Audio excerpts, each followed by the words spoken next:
todos los sábados a las 3 de la tarde. Soy Hugo Bat Quintela y te estoy esperando.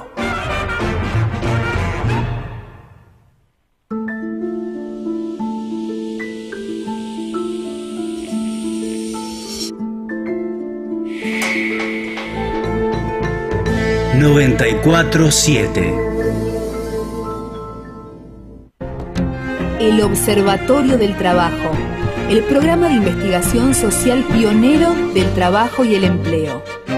Licenciado Juan Domingo José Palermo, director general y conducción. El Observatorio del Trabajo.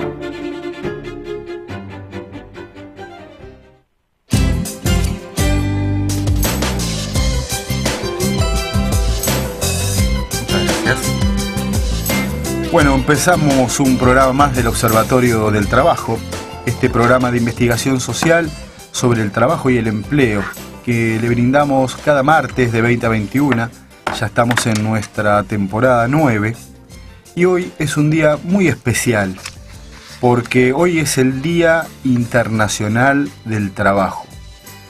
Allí, por el siglo pasado, trabajadoras y trabajadores lucharon por lograr tener un horario de trabajo establecido. Esto terminó en tragedia, que Vicente Españolo, quien es el que lleva el área de innovación del Observatorio del Trabajo, nos va a hacer un recuerdo histórico sobre la cuestión, junto a quien nos acompaña hoy, que forma parte del equipo de investigación social sobre temas sindicales. Tenemos el honor de tener al profesor Ramón Ermácora. Hoy Jorge nos preparó la selección de noticias que, como cada programa, se la vamos a brindar. Hoy se suma a las fotos de calidad Estefanía Paul, Chufi Paul, que la pueden googlear, como dicen los jóvenes hoy, para conocer las actividades que realiza. Y vamos a dialogar en forma particular y especial por la característica que tienen los cambios que vienen sucediéndose en el mundo del trabajo con Rubén Cortinas. Rubén Cortinas es un representante sindical de la Argentina, es secretario de Relaciones Internacionales de la Federación Argentina de Empleados y Comercios y Servicios, y a su vez tiene una trayectoria muy activa en el mundo internacional y actualmente es presidente de la UNI Américas. También en el mes de junio va a haber elecciones para elegir el presidente de la UNI Global. Esta posición, para quienes no conocen, es una posición muy importante, que el actual director de la OIT fue presidente de esta internacional. Tenemos la posibilidad de tener con nosotros a Ramón Ermácora para hacer más nutrido este programa. Nos pueden seguir por redes sociales también, hacer llegar sus inquietudes. Así que bueno, antes de ir al compacto de noticias, vamos a quienes hacen posible este programa, al auspicio, y luego vamos a la ventanilla PYME en primer lugar, que nos dejó unas reflexiones Armando Tauro, quien es el responsable de este tema, y luego seguimos con las noticias y ya de ahí nos metemos de lleno con la variable del día, que es esta entrevista, este programa especial por el Día Internacional de los Trabajadores. Escuchá todas las radios en una. Radio Palermo. Radio Palermo. 94.7. Producciones independientes. ¿Qué es crecer para vos? Tener el auto que siempre soñé. Viajar a conocer el país de mis abuelos. Disfrutar la primera noche en mi propia casa. Abrir las cortinas de mi negocio todas las mañanas. Dormir a mis nietos con un cuento inventado. Para cada uno, crecer es algo distinto. Lo importante es tener quien te acompañe. Banco Ciudad. Te quiere ver crecer. Seguimos hasta las 21 horas. El Observatorio del Trabajo. Y ahora sí, vamos a escuchar a Armando Tauro con La Ventanilla Pyme, el embajador de DSH en los Estados Unidos y a su vez especialista en temas de análisis de procesos, y nos va a hacer una descripción de lo que son las pymes en la Argentina. Vamos a escuchar lo que nos dice Armando Tauro. Hola Juan, qué gusto compartir una vez más Ventanilla Pyme en este día tan especial del Día del Trabajo contigo. Bueno, vamos a hablar de las pymes en Argentina. Las pymes son generadoras de mano de obra intensiva que se traduce en mayor empleo. Permite el arraigo local que se traduce en el desarrollo de las economías regionales. Permite una distribución geográfica más equilibrada de la producción, del uso de los recursos y de la riqueza, que generan movilidad social y una mayor distribución del ingreso, ya que entre las pymes el salario tiene una mayor participación en valor agregado. Tienen flexibilidad que les permite adaptarse a los cambios tecnológicos, económicos y en muchos casos detectar nuevos procesos, productos y mercados, siendo estas generadoras de nuevas ideas. Poseen una gran capacidad y dinámica con una gran potencialidad de crecimiento. Son piezas clave en la elaboración de productos con valor agregado, siendo que el 74,55% de las empresas en Argentina o de las pymes son productoras de manufactura de origen industrial. La pequeña y mediana compañía concentra el 66% de la fuerza de trabajo. El gran desafío todavía es dar el paso hacia la exportación. En Argentina hay 856.300 empresas, 83% de las cuales son microempresas, 16,8% pymes y solo el 2% grandes compañías. Además, la firma de hasta 200 empleados representan el 66% del empleo formal privado del país. Según datos de la Secretaría de Transformación Productiva, esta podría ser una primera aproximación al mapa empresarial local, pero detrás de esta cifra también hay otras que muestran a las empresas como entes que nacen, se desarrollan y en algunos casos mueren. Las microempresas son las grandes generadoras de empleo del país. En ella hay 4.3 millones de puestos de trabajo, como la mayoría de las nuevas empresas. En Argentina son microempresas. Una firma promedio nace con 3 ocupados, la mediana y grande entran al mercado con 83 y 431 empleados respectivamente. En el periodo que va desde el 2008 al 2016, nacieron en Argentina en promedio 65.000 empresas por año y cerraron, escucha bien Juan, 59.000. Luis Castro, secretario de Transformación Productiva, cuenta que desde el 2007 hay 3 etapas diferenciadas. Hasta el 2011 hubo una gran creación de empresas, a un ritmo del 8% anual. Desde el 2011 hasta el 2014 hubo un estancamiento y a partir del 2014 una caída muy marcada. Eso tiene que ver con una economía que hasta el año pasado estuvo completamente estancada, con alta inflación y sin financiamiento, sumando a esto que hubo un clima de negocio muy adverso a las inversiones. Seguiremos con este análisis en el próximo Ventanilla Pyme. Gracias Juan, nos vemos. Hasta la próxima.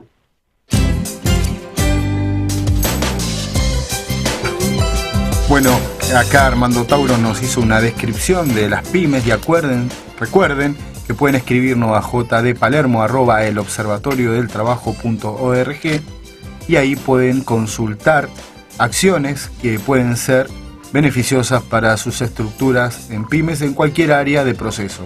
Así que estaremos este año dedicándole a esta mayoría de organizaciones que son las que generan mano de obra y trabajo, para hoy que estamos hablando sobre el Día Internacional del Trabajo, para generan empleo de calidad. Así que bueno, ahora vamos al compacto de noticias, Maxi.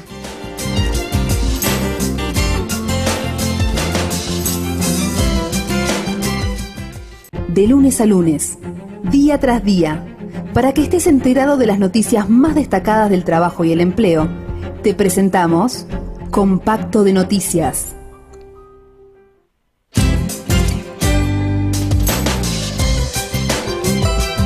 El gobierno envió al Congreso parte de su proyectada reforma laboral. El gobierno argentino buscaría aprobar antes del primer semestre en 3 de los que domina un consenso con los bloques legislativos y con los gremios aliados. El plan de blanqueo de trabajadores informales que prevé eximir del pago de multas al empresario que normalice la situación de sus trabajadores y que el Estado reconocerá a cuenta los aportes al sistema previsional por los años de informalidad, con reconocimiento del escalafón y la antigüedad. En el país hay actualmente 4,5 millones de asalariados que están en negro, que no aportan al sistema y que no cuentan con obra social ni derechos laborales. La segunda iniciativa será denominada de capacitación laboral continua, que abrirá paso a las pasantías como modalidad de capacitación y no como vínculo laboral, y que apuntaría a reconvertir oficios que están desapareciendo. Esta iniciativa tiene 56 artículos y tendría apoyo de parte del sindicalismo. El tercer proyecto es la creación de la Agencia de Tecnología Médica, cuya finalidad será reducir el actual nivel de litigios contra las obras sociales sindicales. Esta propuesta fue elaborada con los equipos médicos de los gremios y es parte del compromiso que tomó el presidente de la Nación con los dirigentes sindicales durante su primer año de gestión, cuando acordaron el Plan de Cobertura Universal de Salud.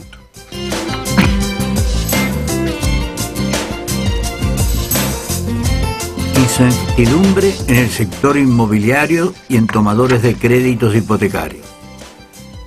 La incertidumbre es ocasionada por el aumento del precio del dólar, ya que los préstamos se otorgan en pesos y los inmuebles se evalúan en dólares. Armando Pepe, presidente del Colegio Inmobiliario de la Ciudad de Buenos Aires, USICBA, dijo a la agencia Telam que esta semana hubo un parate en el mercado inmobiliario por la fluctuación del dólar. La gente está preocupada. El que busca inmuebles se da cuenta que necesita más pesos. Los créditos son en pesos y tiene que ver cuánto más necesita para comprar, dijo Armando Pepe. En tanto, el titular de la inmobiliaria Leblue, Mario Gómez, dijo que la preocupación no se da en todo el mercado inmobiliario, sino en el sector que compra con crédito. Es un segmento que acusa recibo y luego explicó que además hay otro problema. Hay que ver su calificación crediticia. Por su parte, fuentes bancarias afirman que se puede contemplar la posibilidad de extender el crédito en caso de no llegar a la relación cuota-ingreso. No obstante, habría que dejar pasar semanas en las que el dólar se mueve tanto.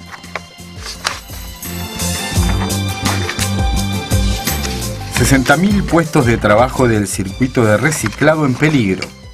Ante la posibilidad de que se modifique la ley de basura cero y se retome a la incineración, podrían verse perjudicados por la pérdida de fuentes de trabajo al menos unos 60.000 recolectores agrupados en cooperativas de recicladores. Manuel Mateu, ingeniero y asistente de la Federación Argentina de Cartoneros, Carreros y Recicladores, señaló que la lógica de los últimos años fue generar espacios de reciclados con inclusión. Se venía formalizando el trabajo de los cartoneros en los municipios. Y agregó que la incineración compite directamente con el reciclado. En términos energéticos, la medida que se quiere tomar es negativa. Por ejemplo, para fabricar botellas, las empresas van a tener que pasar otra vez por toda la cadena de producción. Se pierde la materia prima. Por otro lado, las cámaras recicladoras necesitan el material, tienen capacidad ociosa para seguir produciendo. El ingeniero afirma que la ciudad de Buenos Aires tiene capacidad para procesar el 5% de la basura, es decir, el 20% de los reciclables. Estamos hablando de 180 toneladas. Hay material que se recicla fuera de las cooperativas porque los cartoneros lo llevan a los barrios. Y resaltó que con el 5% del presupuesto que se necesita para un incinerador, construimos 40 plantas de reciclaje que permitirían procesar 2.000 toneladas por día. Insólitamente, la Argentina debió importar soja de Estados Unidos. Por primera vez en 20 años, nuestro país importó porotos de origen estadounidense hasta totalizar un volumen que asciende a 590.000 toneladas en el mes de abril.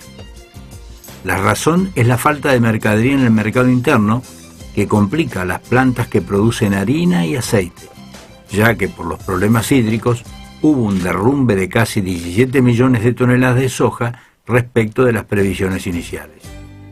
Según el experto en agronegocios Salvador Di Stefano, el escenario de escasez de mercadería fue lo que terminó exacerbando el comportamiento especulativo por parte de los productores. La fuerte brecha entre la cotización local y la del exterior es la que justamente está permitiendo traer por barco materia prima desde el país del norte, para luego reexportarlo procesado y que el negocio siga rentable. Es de destacar que la Argentina es el principal exportador mundial de harina de soja, un commodity fundamental que se utiliza para alimentar animales y permitir convertir proteína vegetal en animal y también en aceite. Anunciaron las 10 marcas más valiosas de Latinoamérica de este año. De acuerdo con el informe de Brands, elaborado por la empresa de marketing y comunicaciones británicas WPP, 4 marcas de cervezas y 2 instituciones financieras son las marcas más valiosas de América Latina. Las cervezas son Corona, Skol, Brahma y Águila, que ocupan el primero, segundo, séptimo y noveno puesto. Los bancos Bradesco e Itaú ocupan los lugares tercero y cuarto. La empresa de telecomunicaciones Telcel ocupa el quinto lugar. Falabella y Bodega Aurrera, representando a los minoristas, ocupan el sexto y el 10º lugar. Y la cadena de televisión TV Globo completa en el sitio 8º. Este ranking se confecciona considerando su valuación y su capacidad de ser innovadoras para atraer a los consumidores y fomentar su lealtad a largo plazo. A nivel de los países, México lidera con el 35%, seguidos de cerca por Brasil con el 34%, Chile con el 16% y Colombia con el 7%. La principal marca argentina es la petrolera YPF, que ocupó el puesto número 29. Embajada China presentó su exposición internacional de importación. La Embajada de China en Argentina presentó en Buenos Aires el pasado 26 de abril los detalles de la primera exposición internacional de importación de China, CIE por sus siglas en inglés, que se efectuará en noviembre de este año en Shanghái. La CIE, decía el embajador, es la primera exposición y tendrá carácter anual a partir de noviembre del 2018.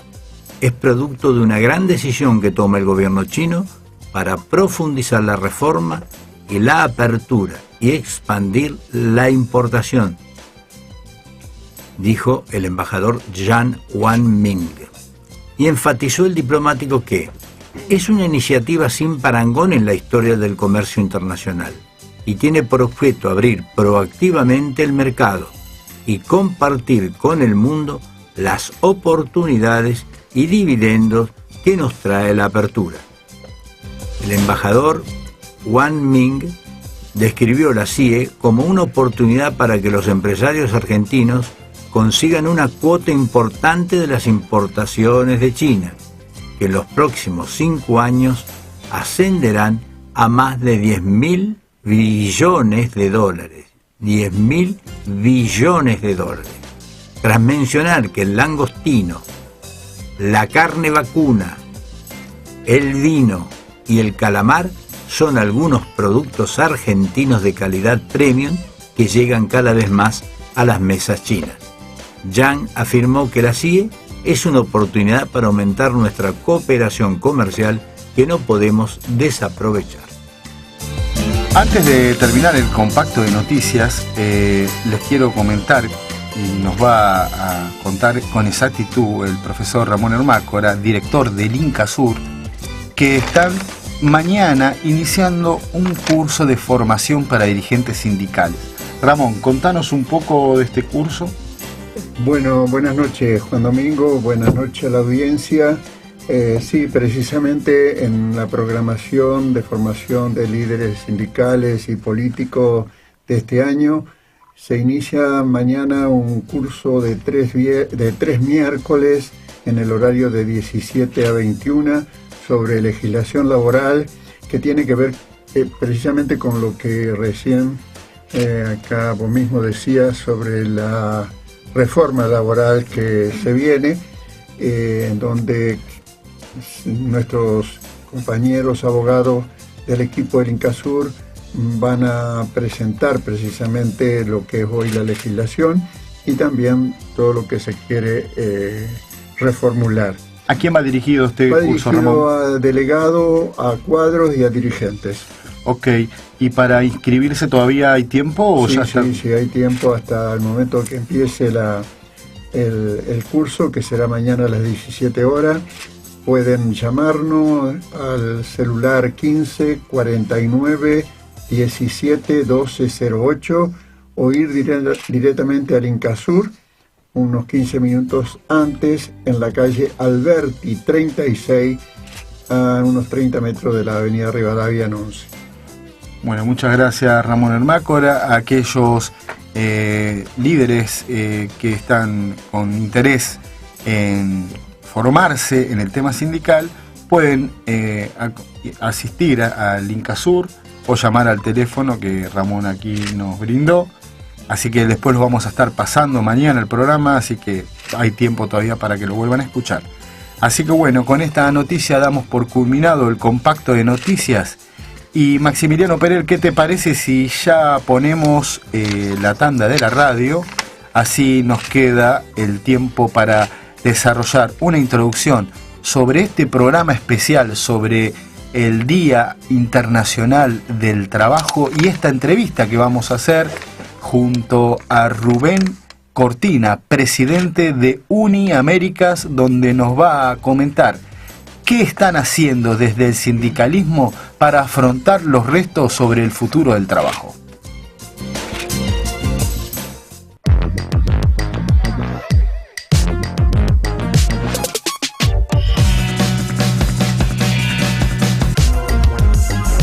...94.7... Hora Cero, la información periodística desde una mirada joven. Hora Cero, noticias, opinión y entrevistas puestas al servicio del oyente para comprender mejor la información.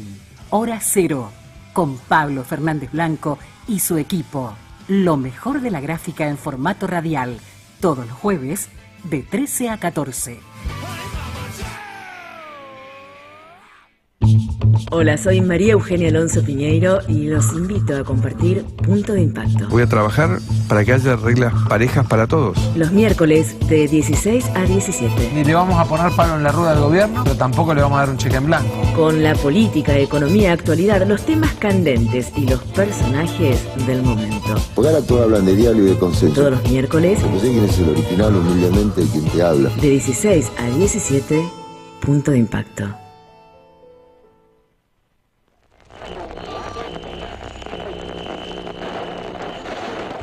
¿Querés pasar un buen momento escuchando hablar sobre teatro, cine, tele y literatura?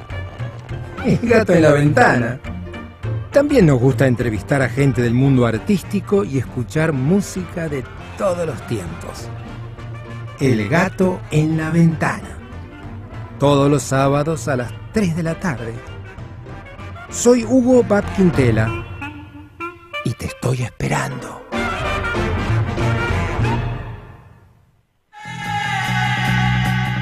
Todas las radios en una. Radio Palermo. Hacia todo el mundo. Desde Buenos Aires. RPLM 94.7. Buscamos, indagamos, preguntamos, nos informamos, nos aseguramos.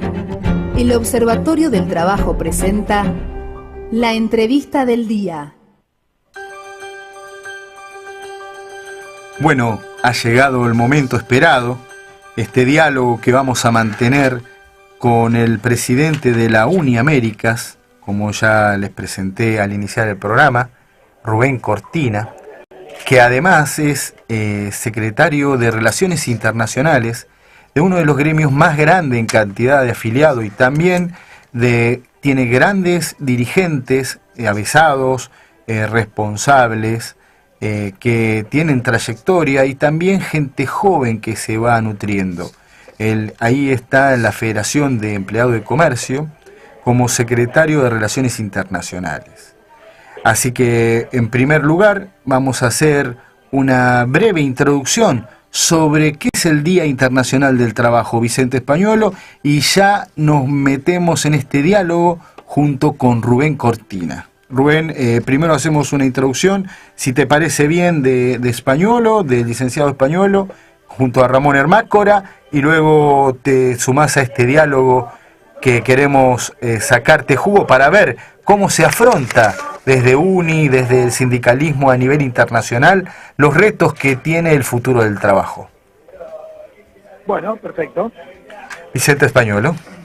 Bueno, hoy se conmemora, digamos, la jornada de los mártires de Chicago, y es en una pequeña síntesis vamos a poner, digamos, en proceso ese gesto donde fueron ejecutados trabajadores.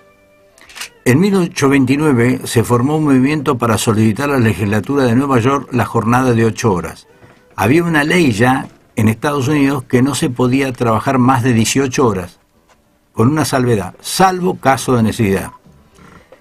1829, previo a la declaración de la abolición de la esclavitud. La Federación Americana de Trabajadores, digamos, la AFL en siglas estadounidenses, en su cuarto congreso del 17, qué casualidad, el 17 de octubre de 1884, había resuelto que desde el 1 de mayo de 1886 la duración de la jornada legal de trabajo debía ser de 8 horas.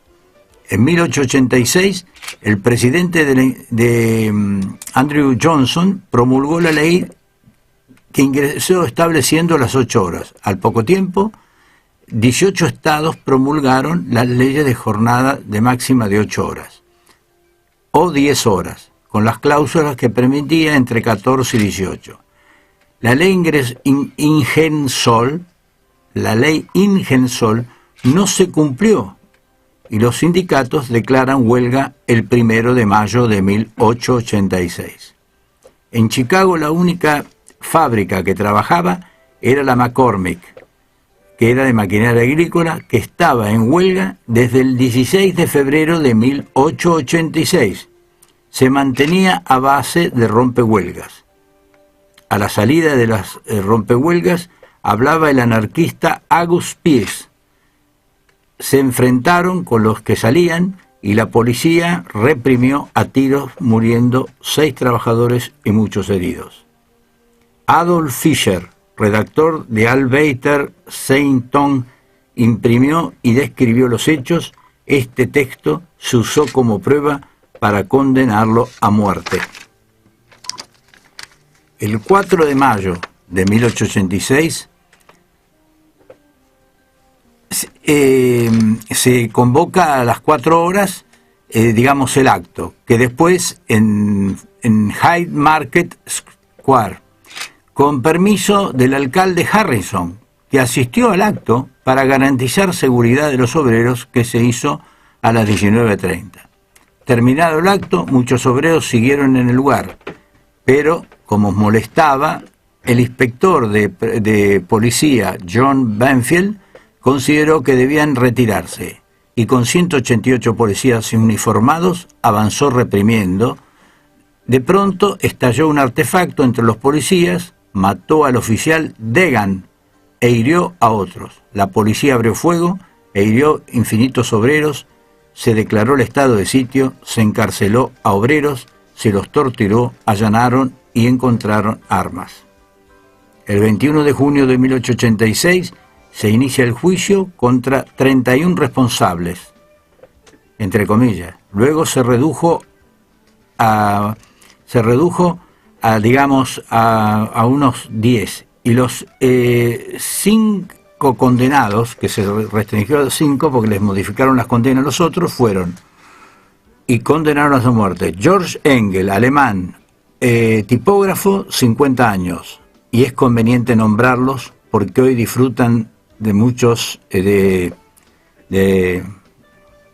feriados y se han olvidado estos nombres. George Engel, alemán, tipógrafo, 50 años. Adolf Fischer, alemán, periodista, 30 años. Albert Persson, estadounidense, periodista, no estuvo en el lugar, pero por solidaridad se presentó y lo juzgaron y lo condenaron. August Vincent Theodor Space, alemán, periodista, 31 años. Louis Link, alemán, carpintero, para no ser ejecutado y no darle el gusto al gobierno, se suicidó en su celda porque era anarquista.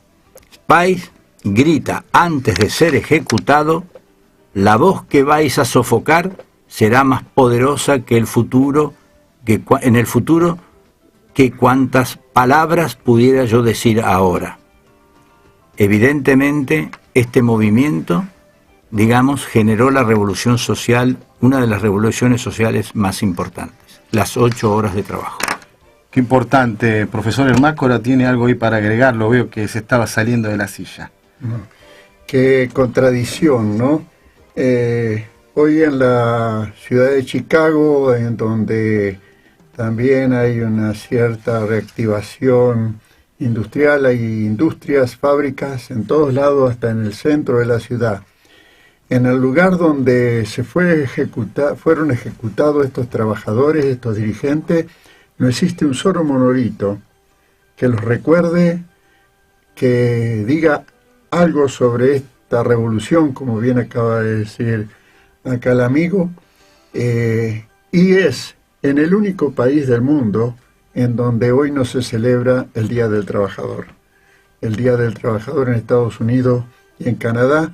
El otro país donde no se celebra es en el mes de septiembre, y mientras tanto en el mundo creo que es el acontecimiento que convoca, que mayoritariamente convoca a esta fecha a recordar, a rememorar este acontecimiento trágico que nos dio la oportunidad a los trabajadores de estas reivindicaciones que hoy muchos las consideran como naturales, pero que fueron a consecuencia del sufrimiento y de la muerte. En el mismo Estados Unidos hoy se sigue violando, como se decía en el relatorio, las 8 horas, y hay lugares en donde se sigue trabajando por ley 10 horas diarias, 60 horas semanales. Rubén Cortina, nos gustaría que nos digas, para Rubén Cortina, presidente de la UNI Américas, este día conmemorativo como el Día Internacional del Trabajo, ¿qué significado tiene con esta introducción que hicieron aquí los dos profesores? ¿Qué significado tiene y cuáles son los retos que se presenta en el sindicalismo internacional? Bueno, hay un debate permanente, ¿no?, en la política y en el propio movimiento sindical, que dice que si 1 de mayo debe ser una jornada de lucha o una jornada de recuerdo, ¿no? Y pareciera ser que yo le agregaría una tercera característica que, sumada a las dos anteriores, tiene sentido básicamente por los tiempos que estamos viviendo en el planeta, que es jornada de pensamiento. Es decir, yo creo que el 1 de mayo es recordar, luchar y pensar, porque las demandas y los desafíos que tenemos por delante, quienes tenemos la responsabilidad de la conducción del movimiento sindical, son inimaginables desde el punto de vista de su importancia y fundamentalmente desde el punto de vista de su complejidad. Así que yo creo que el 1 de mayo, además de contener estos dos elementos que creo que van tomados de la mano, es decir, recuerdo a los mártires que ustedes nombraron y a los tantos otros que cayeron durante todos estos años, sumarle la lucha, es decir, el seguir llevando adelante las banderas por las cuales estos compañeros cayeron, agregarle el elemento del pensamiento, ¿no? Es decir, creo que el movimiento sindical internacional y el local tienen un desafío realmente gigantesco si es que le queremos dar respuestas nuevas con los viejos valores de siempre a una realidad cada vez más complicada, cada vez más sofisticada y cada vez más negadora de la presencia sindical en el escenario de las decisiones del mercado de trabajo y de la política, ¿no? Bueno, esa es la propuesta realmente que queremos hacerle a la audiencia hoy, escuchar de primera mano de una personalidad con la responsabilidad de conducción que tú tienes a nivel de las organizaciones sindicales en el sector de servicio como es la UNI Américas. Por eso nos parece importante que nos digas, bueno, hoy para el sindicalismo estamos afrontando los retos de este nuevo paradigma de la sociedad de la información, la digitalización, lo estamos haciendo de esta forma, lo estamos organizando a través de jornadas de trabajo y de reflexión para ver cómo subimos a los trabajadores a estos procesos, cómo hacemos respetar las convenciones colectivas, los derechos, en qué estado de situación está hoy UNI América llevando este debate o estos desafíos.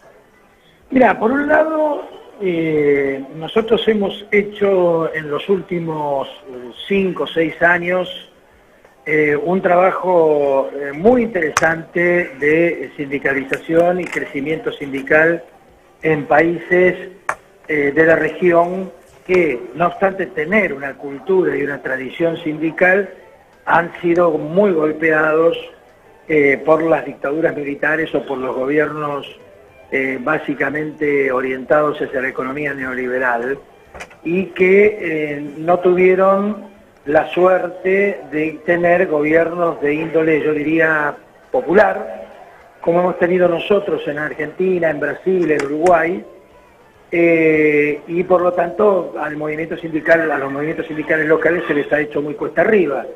Bueno, ahí hemos estado nosotros, estoy hablando de países como Perú, como Chile, como Colombia, digamos Paraguay, realidades que, reitero, con una historia sindical, sin lugar a dudas, pero con una situación muy compleja desde el punto de vista de su mercado de trabajo. Estamos hablando de países con tasas de trabajo informal muy altas, estamos hablando de tasas de trabajo informal del 70%, del 75%, como es el caso de Paraguay, países que no tenían hasta hace 6 años atrás, no tenían Ministerio de Trabajo. A ver, el caso mismo de Paraguay, en donde el Ministerio de Trabajo era el Ministerio de Trabajo y Justicia, y el 80% del presupuesto era para justicia. O el caso de Colombia, que no tenía Ministerio de Trabajo.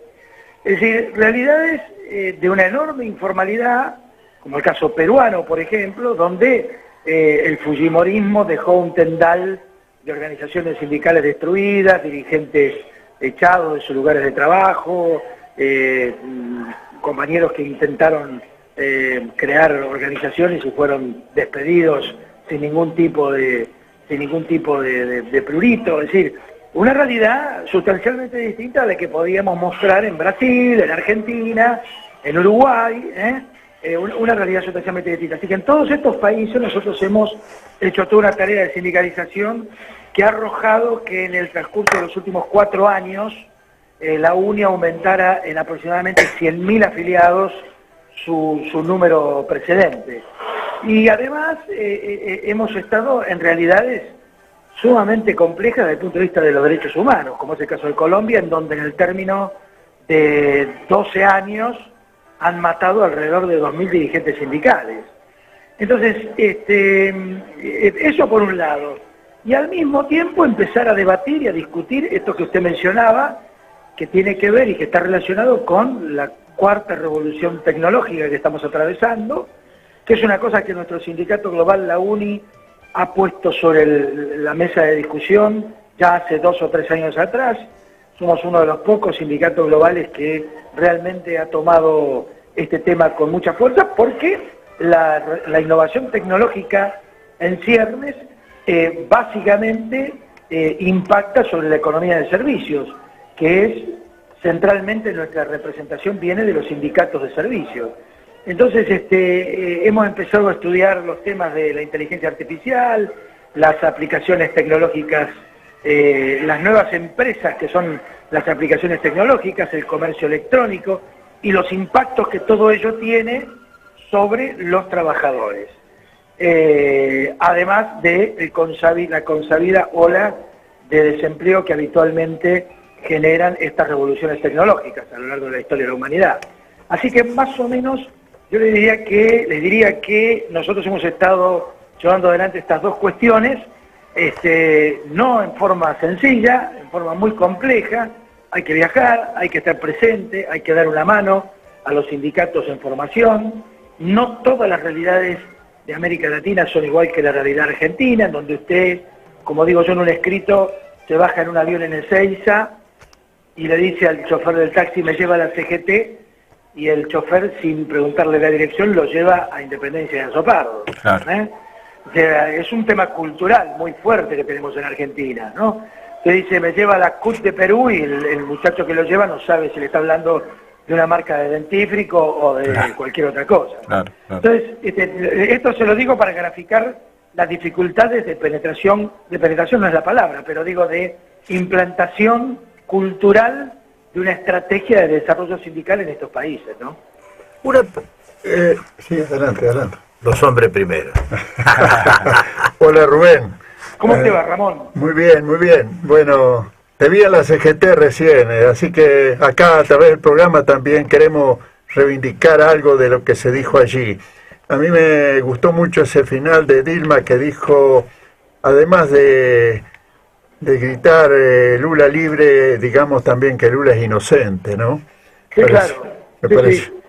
Bueno, lo que está pasando en Brasil es eso, ¿no? Es claramente una intentona de restauración neoconservadora de características brutales, ¿no? O sea, la reforma laboral, el impeachment de Dilma, la reforma laboral y las contenciones al gasto público que planteó el Congreso brasilero, más los juicios a Lula, el encarcelamiento de Lula y la prohibición de Lula, es un combo que ninguno de nosotros lo esperaba. Sí esperábamos que los intentos de la derecha por volver al poder en Brasil fueran fuertes, pero no con este tipo de consecuencias que son realmente desastrosas y que empañan la política y empañan empañan la realidad política de América Latina, ¿no? Y que además la tiñen y le dan capacidad de propagación a los restos de los países, ¿no? Es decir, por eso decía Héctor Daer, el secretario general de la CGT, que lo que está pasando en Brasil también pasa acá con otra modalidad, ¿no? Así es. Vicente Españuelo te va a hacer una pregunta ahora, Rubén Cortina. Bueno, estimado Rubén, mucho gusto, soy Vicente Españuelo. Mi pregunta es la siguiente.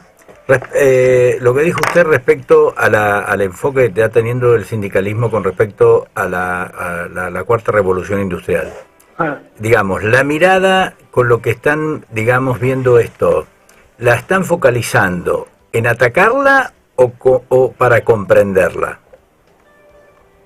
Yo creo, no, para atacarla no, porque ya no estamos en la época en la que los trabajadores le ponían arena a los motores de vapor. Bueno, vamos bien. Es decir, estamos en una época en donde tenemos otros instrumentos, otras herramientas desde el punto de vista sindical, y por otra parte nosotros también hemos hecho ganancia, para decirlo de alguna manera, de los cambios tecnológicos. Es decir, nosotros también usamos la computadora, usamos los celulares, los programas, etcétera. Ahora, no atacarla, pero sí prever sus consecuencias de impacto sobre el mercado de trabajo y sobre la realidad de los países. Una de las características de esta revolución es que han cambiado básicamente la cuestión de cuál es el oro de la actualidad económica. Ya no es el petróleo, son los datos. Claro. Son los datos. Entonces, nosotros tenemos que tener una mirada que no solamente nos ponga frente a las situaciones de explotación laboral que pueden traer como consecuencia la aplicación de estas tecnologías, por un lado, y por otro lado también ver el efecto que tienen sobre el trabajador ciudadano. Es decir, el trabajador, es decir, el ciudadano que está poniendo prácticamente sus datos sobre la mesa para que sean usufructuados por las grandes empresas de la alta tecnología. Estas empresas como Google, Amazon, que son intermediadoras entre compradores y vendedores, eso es lo que son. Entonces, utilizando las nuevas tecnologías. Entonces nosotros tenemos que tener una mirada sobre eso, una que sea de defensa de los derechos de los trabajadores involucrados en estas empresas, y al mismo tiempo cómo evitamos o cómo tratamos de neutralizar esta política de mercado persa que nos plantean estas innovaciones tecnológicas aplicadas al mercado de trabajo. Perfecto. Bueno, digamos, es muy loable el hecho de focalizar la mirada en la comprensión para ir acompañando el proceso con las prevenciones que hay que tomar, digamos, para cualquier situación. Es sabido que cuando uno cambia siempre algo, también modifica los riesgos de algo. Es decir, cuando uno tiene un sistema determinado, tiene el riesgo A. La situación actual tiene un riesgo A. Cuando ve a la situación B, muchas veces se va a la situación B rápidamente sin ponderar el riesgo que la situación B tiene, de la cual ustedes presuntamente lo están evaluando. ¿Ustedes no creen que si, digamos, la mirada está centrada en la comprensión de este fenómeno, que evidentemente es un tsunami, la capacitación, la formación profesional, digamos, y la actitud, digamos, para este tipo de competencias, digamos, no tienen que ser revisadas rápidamente, no solamente en el trabajador, sino también en los dirigentes sindicales? Totalmente, y yo creo que es parte también de, vamos a decirlo campechanamente, también es parte de la película, ¿no? Ajá. O sea, acá hay que hacer una gran revolución en la formación profesional, por ejemplo, ¿no? Es decir, porque vos antes necesitabas primario y secundario para ir a un trabajo, hoy vas a necesitar primario, secundario y terciario y universitario. Correcto. Entonces la formación profesional se debe a un debate muy intenso, fundamentalmente la formación profesional que se da desde las organizaciones sindicales, porque vas a tener que capacitar y recapacitar, rediseñar los programas, porque tenemos la responsabilidad de no dejar en la calle por falta de formación a una enorme cantidad de chicos y chicas que van a quedar sin trabajo producto de estas innovaciones tecnológicas. O sea que hay una parte, desde, si querés llamarlo desde la oferta, hay una responsabilidad que tenemos nosotros. Y los dirigentes sindicales más todavía, porque los dirigentes sindicales necesitan conocer. Yo creo que, ¿sabes? Mira, te lo voy a definir de la siguiente manera. Yo creo que ya no alcanza con los asesores. ¿Sí? Muy bien. O sea, los asesores son importantes, pero yo quiero al dirigente sindical que sabe, no que como tiene una experiencia se maneja con pragmatismo y con la experiencia acumulada generalmente la puede pegar. me parece que es importante que los dirigentes sindicales estudien, están capacitados o más capacitados que los asesores que habitualmente tienen.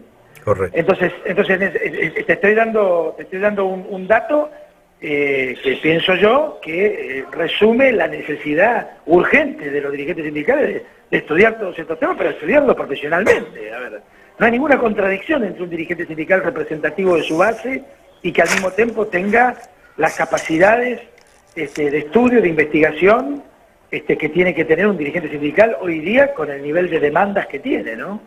Sí, yo compartiendo absolutamente lo que vos decís y habiendo vivido hace unos días una experiencia conjuntamente, lo que a mí me cuestiona, Rubén, a veces es en qué medida todo esto que los que tenemos la oportunidad de participar de algunos eventos internacionales puede, digamos, aterrizar en nuestros sindicatos a nivel nacional y, digamos, aprovechando lo que vos decías recién, esta cultura sindical que hay en Argentina, no siempre pareciera que esto de lo que significa el sindicalismo en la Argentina absorba y se prepare para los cambios en el mundo del trabajo, los cambios en las relaciones laborales, la innovación y todo lo que vos planteabas debidamente. Por momentos siento como una angustia. ¿Vos qué pensás de este aporte del sindicalismo internacional hacia el sindicalismo argentino? Yo creo que no hay que angustiarse, Ramón, porque cada realidad tiene sus tiempos de maduración y cada país tiene sus culturas, sus tradiciones, y esas son cuestiones que hay que respetar. Alguna vez me decían, viste que a nosotros nos invitan a los congresos de las centrales obreras en el exterior, vos y yo acabamos de venir de uno, por ejemplo, y entonces yo planteé, ¿por qué no invitamos a delegaciones internacionales que vengan a nuestro congreso de la CGT, por ejemplo? Y no, porque nosotros somos lo que somos. A ver, no hay otra forma, no se puede implantar un chip en la cabeza de la gente. Yo en mi realidad particular, que es de la que puedo hablar con cierta autoridad, yo encuentro gente muy positiva, muy preparada para recibir información, para capacitarse. Yo te estoy hablando de una organización sindical que tiene 304 sindicatos de base. O sea, no te estoy hablando de... Y yo voy al interior a hablar de política internacional con los secretarios generales de la federación, de nuestros sindicatos locales en el interior y en el suburbano, en la región suburbana, y encuentro gente con muchísimas ganas de aprender. Te estoy hablando a nivel de secretario general, es decir, que yo creo que la realidad es gris. Yo no creo que sea ni que blanca ni negra, es gris. Y cuando vos construís sobre el gris, tardás más tiempo, ¿sí? Tardás más tiempo, pero generalmente lo que lográs tiene la consistencia del cemento, que es gris, digamos, ¿no? O sea, uno dice, el cemento, uno lo mira y no le dice nada. Vos mirás un cuadro de Picasso y te dice mucho, pero el cemento tiene consistencia. Entonces me parece que esas realidades que vos planteas que existen en nuestra realidad sindical, que además, te digo, Ramón, y vos conocés el movimiento sindical internacional, no podría ser de otra manera, porque cuando vos tenés un sindicalismo con una tasa de sindicalización que orilla el 40 y pico %, cuando en la región nadie tiene 2 dígitos, nadie tiene 2 dígitos de tasa de sindicalización, en donde según los informes de la OCDE, en Europa la tasa de sindicalización está en caída desde hace casi 10 años. En realidad es como la de África, en realidad es como la de Estados Unidos, que tiene 11% de tasa de sindicalización, de la cual solo el 6% es de la actividad privada. Vos decís, ¿qué realidad compleja que tenemos en Argentina? Sí, bueno, pero los demás no la tienen fácil. Rubén, sí, Rubén Cortina, presidente de Uniamérica. Sí. Se nos fue el programa, te agradecemos muchísimo tu participación. Queremos comprometer a este pensamiento que vos dijiste al inicio, de generar un espacio de pensamiento queremos comprometernos nosotros, como venimos haciendo desde hace 9 temporadas, junto a Jorge Potente, que hoy no está presente, quien te habla, Juan Domingo Palermo, que llevo la dirección y la conducción de este Observatorio del Trabajo, a que convoquemos al diálogo social para que en las organizaciones tengan salud organizacional, pero con sus trabajadores adentro, porque si nosotros lo venimos planteando desde este observatorio, que si el sindicalismo no se pone al frente de ver cómo surfea este tsunami, va a ser muy complejo que sea con los trabajadores adentro. Bueno, yo comparto plenamente y estoy a disposición para cualquier otro momento, ¿eh? Muchas gracias por tu tiempo. Les mando un abrazo a todos y feliz día, ¿eh? Gracias, feliz Día del Trabajador. Vicente, gracias, hasta luego. ¿Querías decir algo? Una sola cosa, Rubén. Me alegro muchísimo que, digamos, los dirigentes estén puestos la mirada en este tema de la Cuarta Revolución con ese control. Pero fundamentalmente, por lo que dice usted, en el sentido de la formación profesional. Y yo creo que si no se transita fuerte e intensamente y con otros paradigmas el camino de la formación profesional, no hay salida. Bueno, le agradezco muchísimo. Compartimos. Un abrazo grande. Gracias, un abrazo. Un abrazo, Rubén, gracias. Chao, Ramón, gracias. Chao. Bueno, hemos terminado un programa más de este observatorio.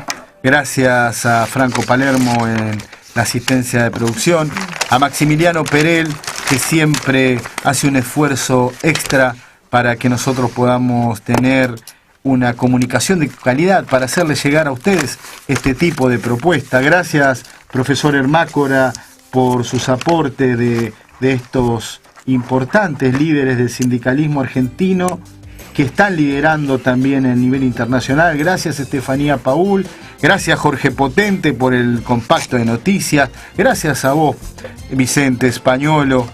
Y gracias a todos ustedes, porque son realmente los hombres y mujeres que hacen al mundo del trabajo. Que hayan tenido un feliz día a partir de que estos hombres y mujeres dieron la vida para conseguir 8 horas. Hoy se está debatiendo ya llevar la jornada a 6 horas en el mundo. Tenemos grandes retos, grandes desafíos y juntos, con el diálogo social, lo vamos a poder llevar adelante. Quédense en el Radio Palermo, que me parece que ahora viene Hoy Sonamos.